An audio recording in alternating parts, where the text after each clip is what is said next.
அதிதி, நீ சொன்னதை என்னால் நம்ப முடியவில்லை. இல்ல குருவே, என் கண்ணால பார்த்தேன். சிவகாமி அவ பேரன கொஞ்சிக்கிட்டே எடுத்துட்டு வந்தா. இல்லையே, காயத்ரி தான் குழந்தையை எடுத்துச் சென்றதை பார்த்தேன். சரி, சிறிது நேரம் இங்கு காத்திருப்போம். குழந்தையுடன் சிவகாமி வந்தால் நாம் பிடுங்கி செல்வோம். என்னடா குட்டி பையா, என்ன பாட்டி கூட இருக்கும்போது ரொம்ப சந்தோஷமா இருக்க? நீ யாரு? என் பேரனாச்சே. உனக்கு மட்டும் இல்லப்பா, நீ என் கூட இருக்கிறது எனக்கும் ரொம்ப சந்தோஷம்தான். ஏன்னா நீ என் வீட்டோட குலவிளக்காச்சே. என்ன அதிதி, இன்னும் அவர்களை காணோம்? வேறு வழியில் எங்காவது போயிருப்பார்களா? இல்ல குருவே, வீட்டுக்கு போக இந்த வழியில தான் போயாகணும். கண்டிப்பா வந்துடுவா. ஏண்டா குட்டி பையா, நீ பிறந்ததே பல பேரை அழிக்கத்தானாமே, உண்மையா? இத பூசாரியோ ஜோசியரோ சொன்னா கூட நான் நம்ப மாட்டேன். அம்மனே உங்க அம்மா கிட்ட சொன்னதா சொன்னா. ஏண்டா உனக்கு அவ்வளவு சக்தியா? என்ன சொன்ன? இந்த குழந்தை அழிக்க பிறந்ததா?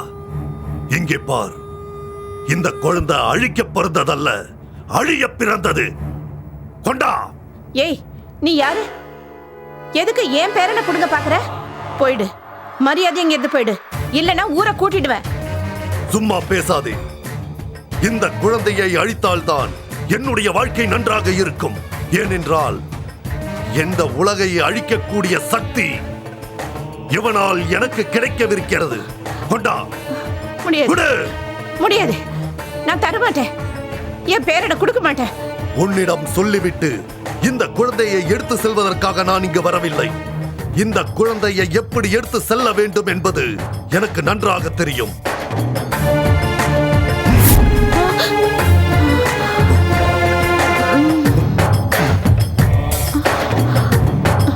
அதிதி, வா போகலாம்.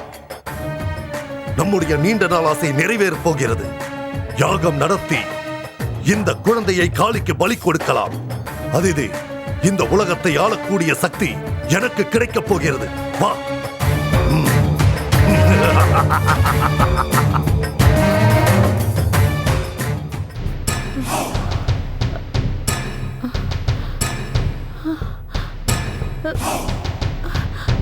ஐயோ, என் பேரனை யாரோ பிடிக்கிட்டு போயிட்டாங்களே.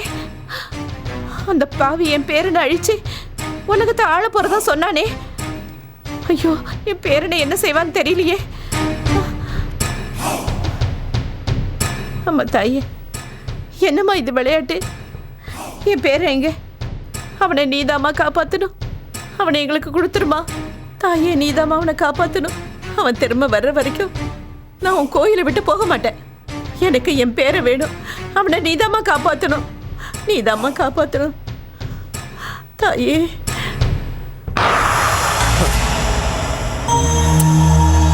ஏண்டா, இத்தனை வருஷமா என் கையில மாட்டாம நீ என்னை எப்படி கஷ்டப்படுத்துற? வா, உனக்கு ஒரு பெரிய விருந்தே ஏற்பாடு பண்ணிருக்க. வா. அதே, இங்க பாரு, இந்த மச்சம் இருக்குல்ல, இது இவனுக்கு அழிவு மச்சம், நமக்கு அதிர்ஷ்ட மச்சம்.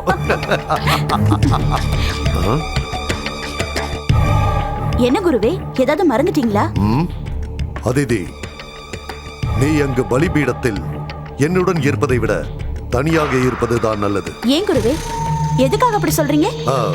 இல்லை, அங்கு எனக்கு ஏதாவது ஆபத்து நேர்ந்தால் நீ வெளியிலிருந்து உதவி செய்யலாம் அல்லவா? அதற்காகத்தான் சொன்னேன். சரி குருவே, நீங்க சொல்றபடியே நான் வேற இடத்துல இருக்கேன். கவலைப்படாதே. இந்த குழந்தையை பலி கொடுத்து முடித்ததும் நமக்கு தனி ராஜ்யம் கிடைக்கப் போகிறது. அதில் உனக்கு தனி கௌரவம் கொடுப்பதற்கு விரைவில் நான் உன்னை அழைக்கிறேன். அழாதே. குருவே இப்படிதான் இருப்பாங்க போல இருக்கு. வேலை முடிஞ்சதும் சிஷ்யையே கழட்டி விட்டுடுவாங்க போல இருக்கு. நெருப்பாடி அப்பவே சொன்னா உன்னை ஏமாத்தி விட்டுட போறான்னு. நானும் ஏமாந்துதான் நிக்க போறேன் போல இருக்கு. இது எவ்வளவு உண்மையா இருக்குன்னு பார்க்கலாம்.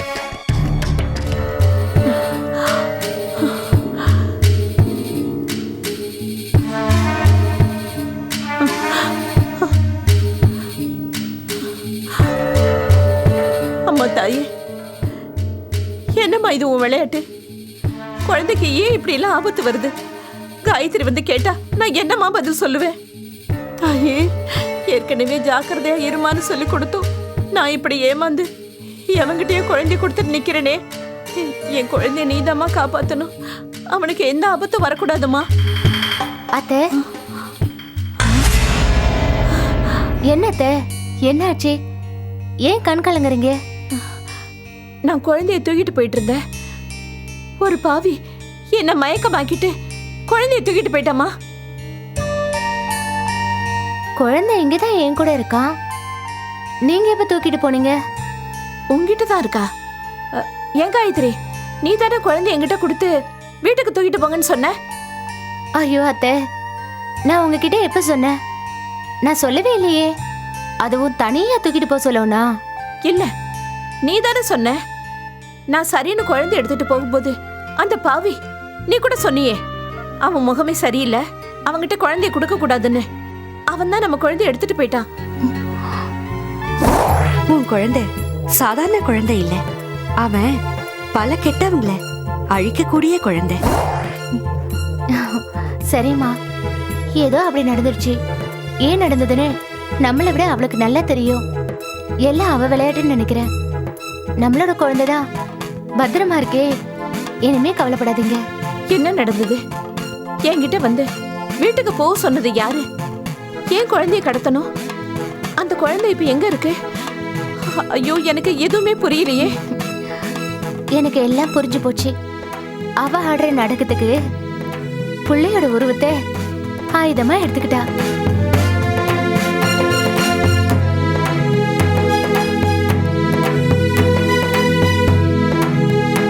இங்க பாரு மாதவி, நீ நினைக்கிற மாதிரி எல்லா காரியம் அவ்வளவு சீக்கிரத்துல முடியாது. கொஞ்சம் பொறுமையா தான் இரு. முடியாது, என்னால பொறுமையா இருக்க முடியாது. உடனடியா வீரபாண்டிக்கு ராசாத்திக்கும் கல்யாணம் நடக்கணும். அந்த ஆளோட சொத்தெல்லாம் என் கைக்கு வந்தாகணும். இதுதான் என்னோட குறிக்கோள். என்ன சொல்ற நீ?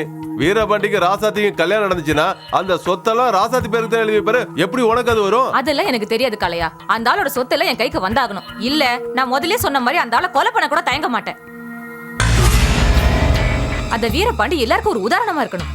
இந்த வயசுல ஒரு மனுஷன் பெண்ணாசையால எப்படி வாழ்ந்து கெட்டாங்கிறத இந்த உலகத்துக்கு புரிய வைக்க போறேன். வாழ வெட்டியா வீட்டுல பொண்ணு இருக்கும்போது இந்த ஆளுக்கு சின்ன பொண்ணோட கல்யாணம் தேவையா? அந்த வீரபாண்டிய கொலை பண்ணலன்னா அவன் பல பேரோட வாழ்க்கையை அழிச்சிடுவான், பல பெண்களை கெடுத்துடுவான். அதனால தான் அவனை கொலை பண்ணணும்னு சொல்றேன். மாதவி, ராசாத்திய கல்யாணம் பண்ணதுக்கு அப்புறம் மத்தவங்களையே அவர் தேட போறாரு. அந்த வீரபாண்டிய பத்தி உனக்கு தெரியாது கலையா. அந்த ஆளு சாவர வரைக்கும் பொண்ணுங்களை தேடிட்டு தான் இருப்பாரு. மீச நரைச்சாலும் ஆசை குறையாதுன்னு சொல்லுவாங்களே, அந்த ரகத்தை சேர்ந்தவர் அவரு. அப்ப சொத்து உனக்கு கிடைச்சாலும் அவரை கொலை பண்ண விட மாட்டேன். கண்டிப்பா கொலை பண்ணுவேன். ஐயா ஓடிவாங்க, ஓடிவாங்கய்யா, ஓடிவாங்க. ஐயா வாங்க வாங்க வாங்க ஐயா, ஓடிவாங்க. விட காளையா, ஓடிவாங்கய்யா. ஏய், எங்க போற? மண்டையில கொட்டுவேன். நில்றி. ஏய் நில்லு. ஐயோ ப்ளீஸ் என்ன விட்டுடு. ஏய் நில்லு. ஐயா வாங்கயா வாங்க வாங்கயா, சீக்கிரம் வாங்கயா வாங்கயா. எங்கடி ஓட பாக்குற? ஏய் ஐயா, இந்த மாதிரி ரொம்ப கெட்டவ. இவ நல்லவ இல்ல, இவள சும்மா விடாதீங்க. அவளை விட்டுறியா? அவ கெட்டவே இல்ல, நான் தான் கெட்டவன். இவ்வளவு நாள் என் பணத்திமிர்ல பல பேருடைய வாழ்க்கையை நான் கெடுத்துட்டேன். மாதவி சொன்ன மாதிரி பெண்ணாசையை விட்டாதான் நான் மனுஷனா இருப்பேன். இப்ப நான் மனுஷனா மாறிட்டேன். இனிமே நான் யாருக்கும் தொந்தரவா இருக்க மாட்டேன். எல்லாருக்கும் உதவியா தான் இருப்பேன். இந்த மாதவி என் அறிவு கண்ணை திறந்துட்டா. அதுக்காக இவ எவ்வளவு பணம் கேட்கிறாளோ அந்த பணத்தெல்லாம் கொடுத்துரு. இத்தனை நாள் புத்தி இல்லாத பைத்தியக்கார மாதிரி வாழ்ந்துட்டேன். இனிமே இந்த ஊருக்கு நல்லது செய்ய போறேன். என் பொண்ணோட வாழ்க்கை தான் முக்கியம். அதுக்கு நான் நல்லது செய்யணும். ஆமா.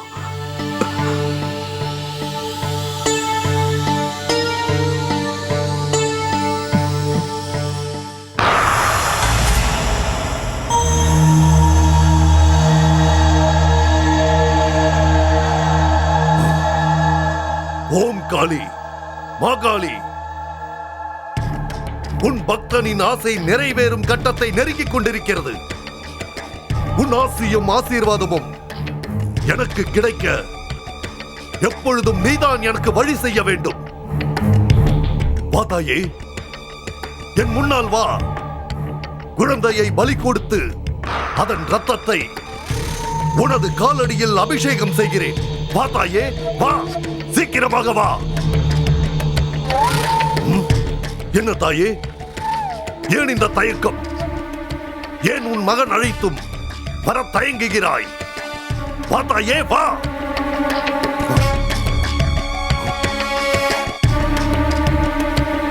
நான் எவ்வளவு அழைத்தும் உனக்கு வருவதற்கு மனம் இல்லை அல்லவா? சரி, இனி நான் யாருக்காகவும் காத்திருக்க மாட்டேன். இந்த குழந்தையை பலி கொடுத்து இந்த உலகத்தை ஆளும் போது நீ என்னிடம் வருவாய். அப்பொழுது பார்த்துக் கொள்கிறேன்.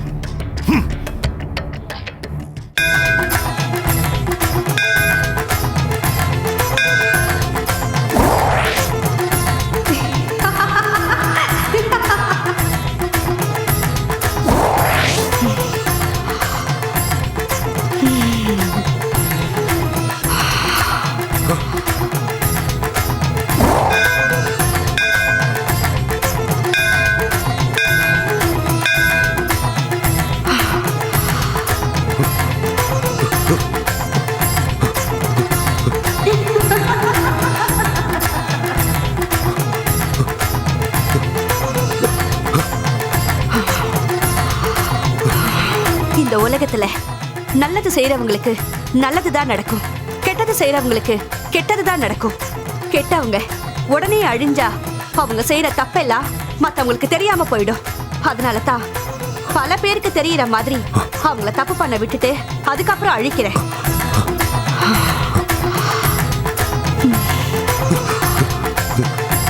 இந்த கெட்டவன் அழிக்கும் போது இவனோட இருந்த எல்லா கெட்டவங்களும் அழிஞ்சுதான் போவாங்க.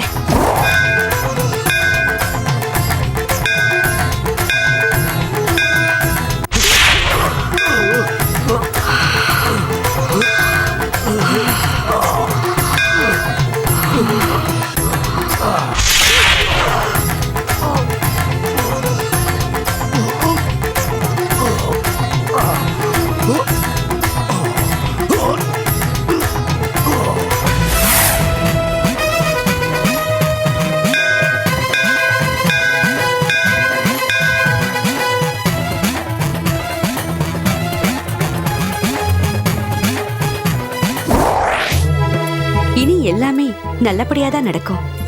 இனிமே எல்லாரும் நிம்மதியாவும் சந்தோஷமாவும் வாழ்வீங்க.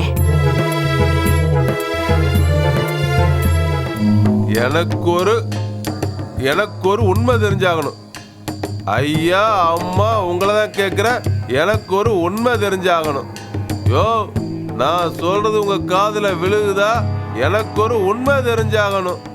எங்க முதலாளி வீரபாண்டியர் எங்க போனாரு? ஏன் என்ன விட்டுட்டு தனியா போனாரு?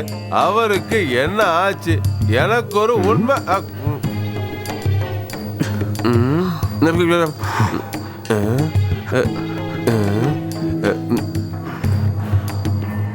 தலைவர, ஊர் தலைவர, எனக்கு ஒரு உண்மை தெரிஞ்சாகணும்.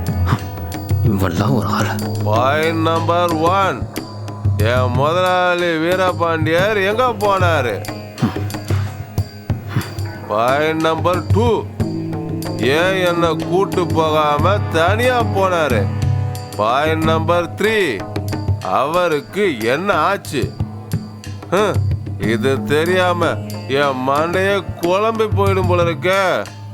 தலைவர, உங்களுக்கு தெரியுமா? இல்ல உங்க அம்மாவுக்கு தெரியுமா? தெரிஞ்சா சொல்லுங்க. கலையா, மரியாதையா என் வழியை விட்டு போயிடு. குடிச்சிருக்கியேன்னு பாக்குறேன். குடிச்சேன். ஏன் குடிச்சேன்? எனக்கு ஒரு உண்மை தெரிஞ்சாகணும். அதனால குடிச்சேன். சொல்லுங்க, எங்க என் முதலாளி? அவங்கிட்ட நமக்கு எதுக்கு பிரச்சனை? வா போலாம். ஆமா, இல்லைங்கம்மா, அவர் உங்க அண்ணம்மா. பாவம் ஒண்டி கட்ட தனியா நின்று தவிக்கிறார்.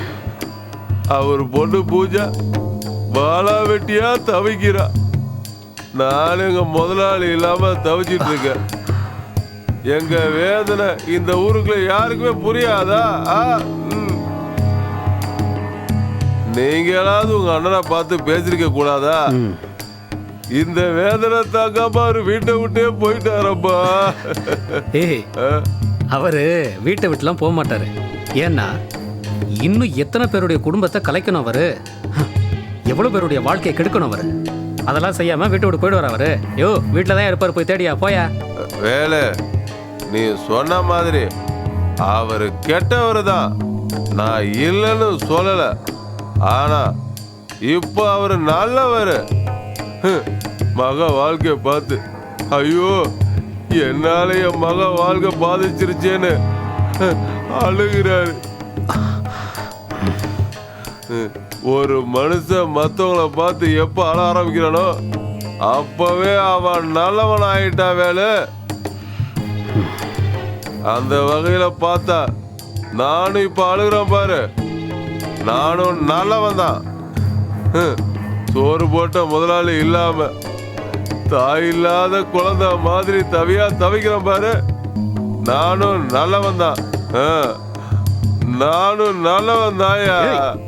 ஐயோ வேலு, அண்ணன் எங்க போயிருப்பாரு? நீ கொஞ்சம் போய் பாரு. என்னம்மா நீயும் அந்த குடிகாரன் பேச்ச கேட்டுட்டு அந்த ஆளு எந்த பொம்பளை வீட்டுல விழுந்து கிடக்குறாரோ அவனை போய் தேட சொல்றீங்க? வாங்க நம்ம வேலையை பார்ப்போம். மகா ஜனங்களே, எனக்கு ஒரு உண்மை தெரிஞ்சாகணும். பாயிண்ட் நம்பர் 1, என் முதலாளி வீரபாண்டியர் எங்க போனாரு? பாயிண்ட் நம்பர் 2, என்னை ஏன் கூட்டிட்டு போகாம தனியா போனாரு? பாயிண்ட் நம்பர் 3, அவருக்கு என்ன ஆச்சு? எனக்கு என்ன ஆச்சு?